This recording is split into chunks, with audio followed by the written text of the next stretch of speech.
प्रभु यीशु मसीह के सेवकाई में हमारे इर्द गिर्द लोगों का एक ऐसा समूह होता है जिनमें नाना प्रकार के बीमार और दुष्ट आत्माओं से जकड़े हुए लोग होते हैं। और हमारी जिम्मेदारी है कि हम उनके लिए प्रार्थना करें ताकि प्रभु उन्हें चंगाई दे और छुटकारा दे, और उनके चंगाई और छुटकारे के लिए हमें प्रार्थना करनी होती है। हालेलुया।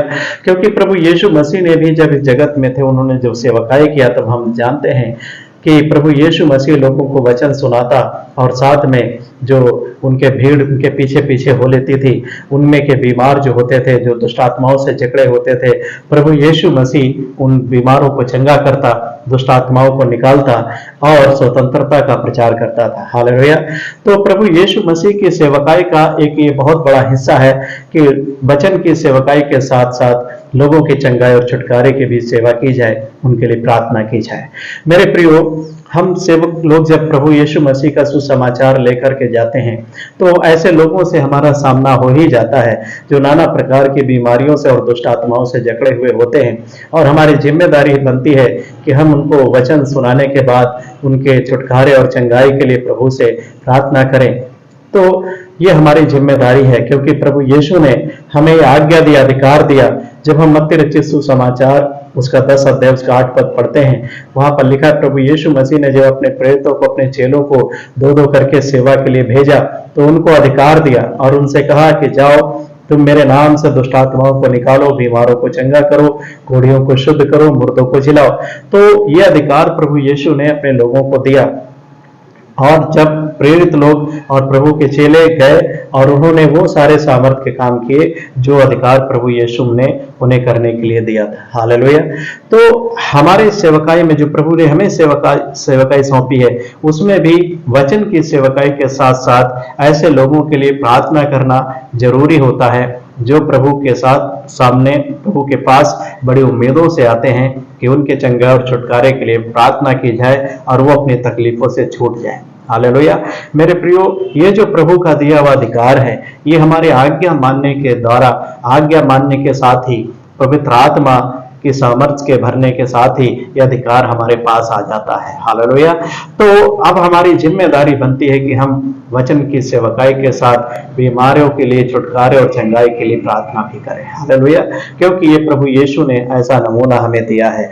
लेकिन मेरे प्रियो, यहाँ पर हमें थोड़ा सावधान होने की जरूरत है, क्योंकि कई बार ऐसा देखा गया है कि कुछ लोगों ने दुष्ट आत्मा से जकड़े हुए लोगों के लिए प्रार्थना किया, और वो दुष्ट आत्मा से जकड़े हुए व्यक्ति के लिए जिन्होंने प्रार्थना किया वो व्यक्ति तो अच्छा हो गया, लेकिन जिन्होंने प्रार्थना किया वो दुष्ट आत्मा उनके अंदर आ गई और उनके ऊपर सवार हो गया।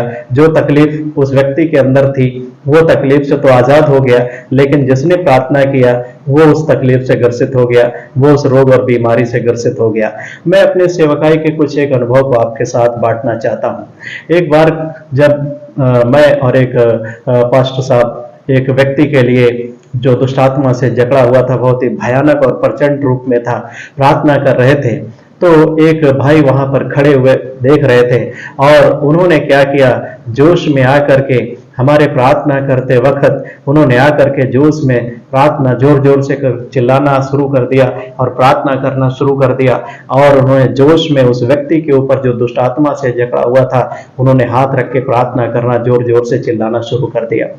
तो उस व्यक्ति के लिए जब हम लोगों ने मिलकर प्रार्थना किया, वो अच्छा हो गया, छुटकारा हो गया। लेकिन जो भाई हमारे पास खड़े हुए थे, जिन्होंने हमको प्रार्थना करते हुए देख करके हमसे ज्यादा ऊंची आवाज में प्रार्थना करना शुरू कर दिया और जोश में आकर हाथ रख दिया, वो भाई रास्ते में जब घर जा रहे थे उनको उल्टियां होना शुरू हो गई और वो घर पहुंचते पहुंचते बिल्कुल उनकी हालत खराब हो गई। और उन्होंने मुझे फोन करके बताया कि मैंने जब से उस व्यक्ति के ऊपर हाथ रख के प्रार्थना किया, मेरे शरीर में अजीब सा हो रहा है, मुझे उल्टियां हो रही हैं, मुझे कुछ अच्छा नहीं लग रहा है, मुझे भारीपन लग रहा है, मेरा सर दर्द हो रहा है। तो मैंने उन भाई को चिताया कि भाई आपने ये गलत किया, क्योंकि आपको ऐसा करना उचित नहीं था, क्योंकि जितना परमेश्वर हमें जानता है उतना शैतान भी हमें जानता है। अगर शैतान हमारे अंदर कोई भी कमजोरी पाता है, पाप पाता है, तो शैतान क्या करता है, काउंटर अटैक करता है। और उन भाई के लिए मैंने प्रार्थना किया, दुष्ट आत्माओं को डांटा और वो भाई जो है स्वतंत्र हो गए दुष्ट आत्माओं से, उनका छुटकारा हो गया और फिर दोबारा उन्होंने ऐसा नहीं किया। एक लोगों ने मुझे बताया, जो हमारे चर्च के विश्वासी थे, उन्होंने कहा कि मेरे एक रिश्तेदार थे और मैं उनके यहाँ गया था, उनका सर दर्द हो रहा था, मैंने हाथ रख के प्रार्थना कर दिया, उनका दर्द तो ठीक हो गया लेकिन मेरा सर दर्द होने लगा। तो कई बार ऐसा देखा गया है कि जोश में, उतावलेपन में आकर के कई कई लोगों के लिए प्रार्थना करने लगते हैं, दुष्ट आत्मा से जकड़े हुए व्यक्ति के लिए, बीमारों के लिए प्रार्थना करने लगते हैं, और जिसके लिए प्रार्थना होती है वो तो ठीक हो जाता है, लेकिन जिन्होंने प्रार्थना किया वो उस बीमारी और तकलीफ से, दुष्ट आत्मा से ग्रसित हो जाते हैं। मेरे प्रियो, ऐसा क्यों होता है? मैं आपको बताता हूं। क्योंकि जितना परमेश्वर हमें जानता है उतना शैतान भी जानता है। हमारी अच्छाई बुराई को, हमारी खूबियों को, हमारी ताकत, हमारी कमजोरी को जितना परमेश्वर जानता है, इन सब मामले में शैतान भी उतना ही हमें जानता है। हमारे अंदर कितना यीशु के प्रति प्रेम है, विश्वास है, हम कितने पवित्र हैं, हमारा विवेक कितना शुद्ध है, हमारा जीवन कितना पवित्र है, हम कितना प्रभु की आज्ञा मानते हैं, हम कितना प्रभु के निकट हैं, ये सब कुछ शैतान जानता है। जैसा कि अय्यूब की पुस्तक में हम पढ़ते हैं, जैसा कि परमेश्वर शैतान से कहता है अपने दास अय्यूब के बारे में, और शैतान उसके बारे में सब कुछ बताता है कि वो कहता है, परमेश्वर पर आरोप लगाता है कि अय्यूब तेरा भाई ऐसे ही नहीं मानता कि तूने तो उसके चारों ओर अपने स्वर्गदूतों का बाड़ा बांधा है। तो शैतान जानता था कि परमेश्वर ने अय्यूब का सुरक्षा घेरा, अय्यूब के चारों ओर सब चीजों की ओर बांध रखा है, इसलिए शैतान वहां पर अय्यूब के बारे में बता रहा था। तो शैतान भी हमारे बारे में जानता है, परमेश्वर भी जानता है। हालेलुया। तो इसलिए छुटकारे और चंगाई की प्रार्थना करते समय हमें कुछ बातों का ध्यान रखना जरूरी है।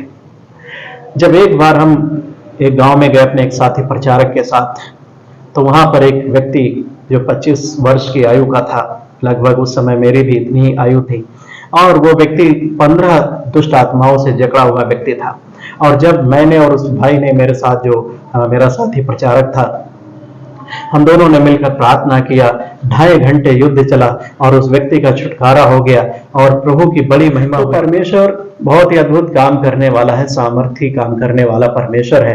मेरे प्रियो, प्रभु यीशु मसीह की सेवकाई का एक हिस्सा है, एक महत्वपूर्ण हिस्सा है कि हम बीमारों के लिए प्रार्थना करें, दुष्ट आत्माओं से जकड़े हुए लोगों के छुटकारे के लिए प्रार्थना करें। लेकिन इनके लिए प्रार्थना करते समय हमें कुछ बातों का ध्यान रखना जरूरी है। हालेलुया। विशेष रूप से दुष्ट आत्मा से जकड़े हुए व्यक्ति के लिए प्रार्थना करते समय हमें इन बातों का ध्यान रखना जरूरी है। नंबर 1, हमारे अंदर पवित्र आत्मा की भरपूरी होना जरूरी है। हालेलुया। और नंबर 2, हमारे जो है विश्वास जो है वो मजबूत होना जरूरी है। हालेलुया। अगर विश्वास में कमजोरी पाई शैतान ने, तो तुम पर क्या करेगा? काउंटर अटैक करेगा। अगर पवित्र आत्मा हमारे भीतर नहीं है, हम अपनी बल शक्ति ताकत से दुष्ट आत्मा से लड़ रहे हैं, तो शैतान क्या करेगा? तुम्हारे ऊपर अटैक करेगा, काउंटर अटैक करेगा।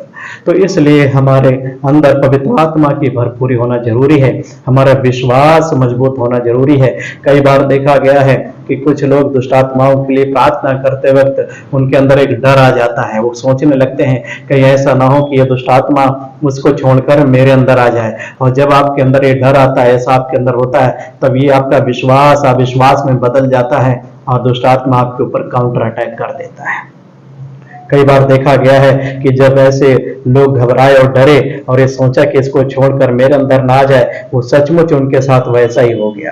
तो पहले बात क्या है? हमें पवित्र आत्मा से भरा हुआ होना जरूरी है। दूसरी बात, हमारा विश्वास पक्का मजबूत होना जरूरी है।